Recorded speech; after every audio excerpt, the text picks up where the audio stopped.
One of my first deep dives was into this article.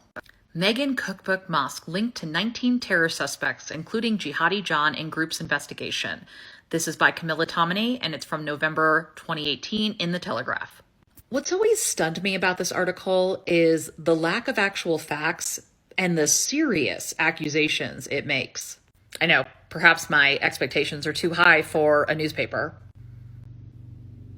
But besides a line about research suggesting and quotes from Dr. Alan Mendoza, who is the executive director of the Henry Jackson Society, there is nothing else to go off of.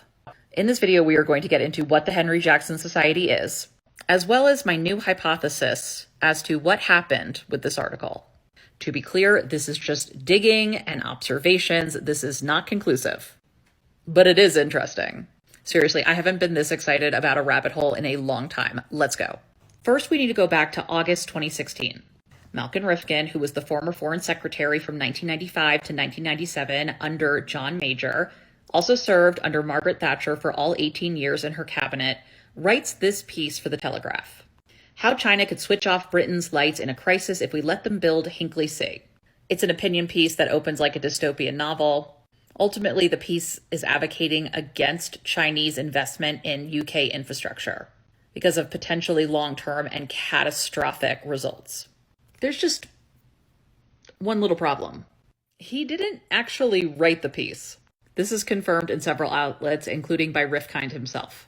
I'm paraphrasing here, but basically Malcolm was approached by the HJS to put his name on an article expressing concerns over China's involvement in Britain's Hinkley Point C nuclear plant. Slight problem. HJS was being paid about £10,000 a month by Japan to wage a propaganda campaign against China. Malcolm claimed that he did not know about HJS's involvement financially with the Japanese embassy. Quote, "They ought to have informed me of the relationship when they asked me to support the article they provided. It would have been preferable if they had." End quote. They provided?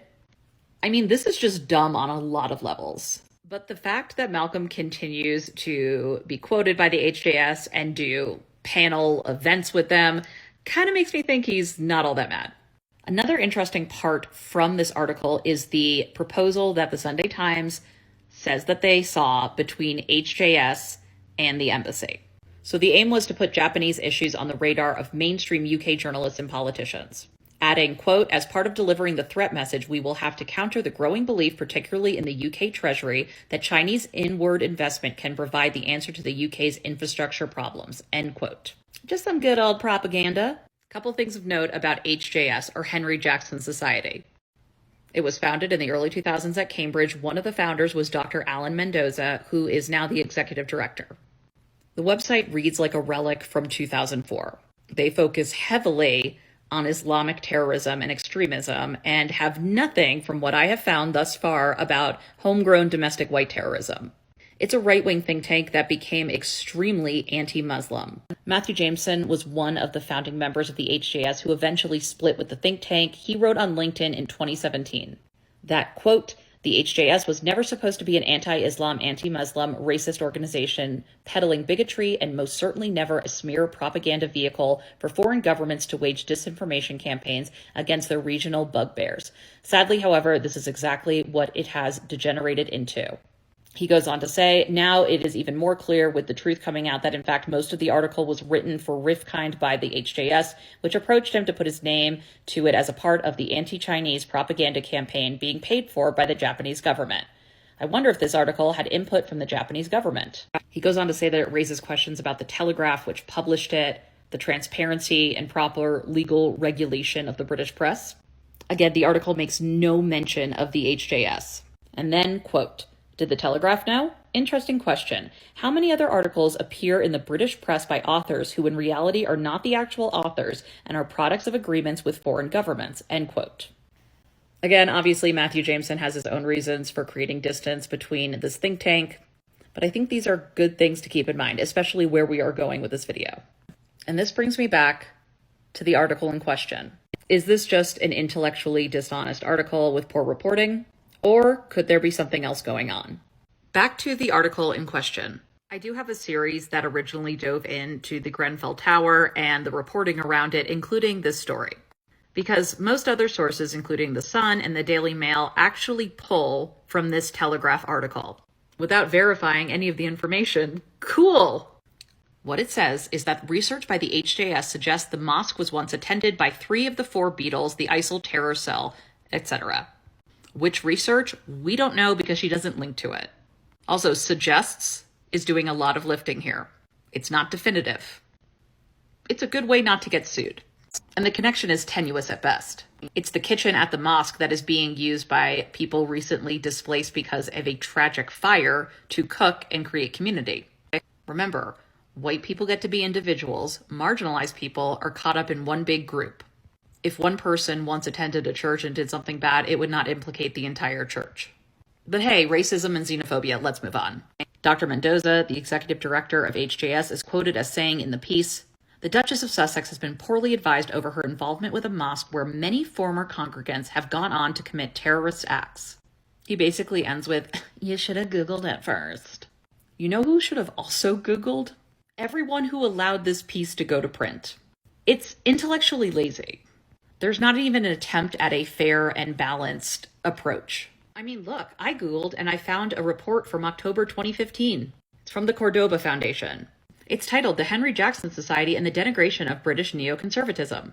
Hilary Uckhead, who was one of the co-authors of this report, said, quote, "The Henry Jackson Society had an inglorious history of propagating questionable research and targeting Muslims with spurious extremism smears," end quote. That is written 3 years before this 2018 piece. But also a side note and side eye to this piece is that Kensington Palace doesn't even release a statement. A source says something to Camilla Tominay. Like, really? Arguably, this piece cuts corners. But I just want to go back and paint a picture of what is going on during this time to give a little more clarity and get into my possible hypothesis and how this might relate to Malcolm Rifkind's piece. Recall, by 2018, Brexit had passed, and that even astounded some people who voted for it, but apparently never thought it was actually going to come to pass. Now the struggle was, still is, how to imagine what a post-Brexit world looks like. There had also been a building migration crisis to Europe and the rest of the UK from countries like Syria, Afghanistan, Iraq, etc.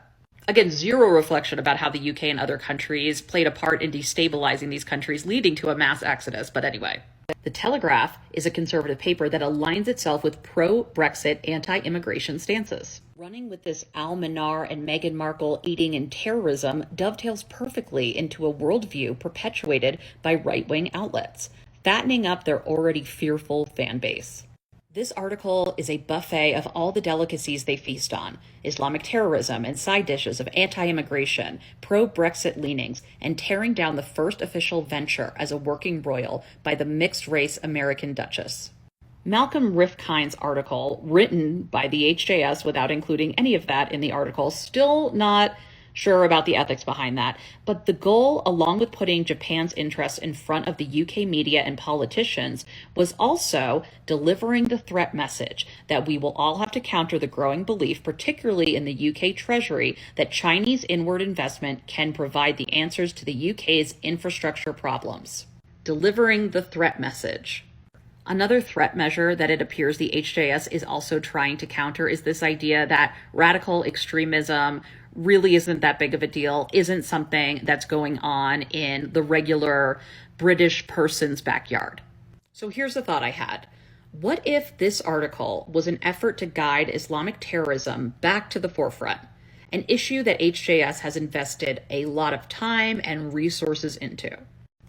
And money, obviously. Side note, the fact that the HJS is considered a charity is baffling, but moving on. What if this was a convenient way to remind people in 2018 why Brexit was the right decisions for several reasons, including stricter immigration laws? Terrorists are everywhere, is the message. Sure, it might look all sweet and quaint to cook for displaced majority Muslim immigrants, and that sounds really great and heartwarming, but the mosque in which they are cooking may be tied to jihadists, which research from a right-wing anti-Muslim think tank suggests. Through this framework, you can look at everything with distrust. Even the most charitable of works is potentially insidious, dangerous. They are hiding in plain sight. So perhaps, like Malcolm Rifkind's piece, HJS had more involvement than they are admitting to, but maybe they've gotten smarter. Because as far as we know, this piece is written by the Telegraph and not HJS. HJS is even quoted in the article, the only reference in the article, while Malcolm's piece hid any reference to HJS. Have they learned their lesson, or have they just gotten smarter with how they perpetuate propaganda? Or perhaps the author, who, if you read her political pieces for the Telegraph, highlight her leanings, let her biases take the lead and wrote the piece that she believed in. That would generate the most traffic for the paper, forgetting if it was journalistically on solid ground. And I think referring to it as journalistically on shaky ground is fair if you look at the Meghan Markle lawsuit against the Daily Mail, which she won. This wasn't just about what happened with her father. Among the court filings was the article that the Daily Mail wrote about Meghan Markle, Grenfell Tower, and the terrorism connection based off of the Telegraph article. Meghan Markle's lawyers in court filings called this claim at best a highly tenuous and deliberately inflammatory one. The characterization of those victims as being linked to terrorism in the same way as the claimant is said to be supporting or endorsing jihadi terrorists through her participation in a cookbook for victims of Grenfell is as false as it is offensive. And recall, she wins that case. This is not the first time that the Telegraph has been accused of running with their anti-Muslim sentiments before actually fact-checking. Here's one clarification from January 18th, 2020. It's an apology to Mr. Ahmed Hussein. They wrongly reported that this man was being investigated by the police.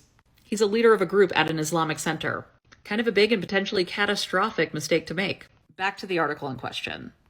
I have reached out to the HJS to try to find out what research Camilla Tominey refers to in this piece. So did HJS have a hand in this, like they did with the Malcolm Rifkind piece? To push forward their agenda in a sympathetic paper?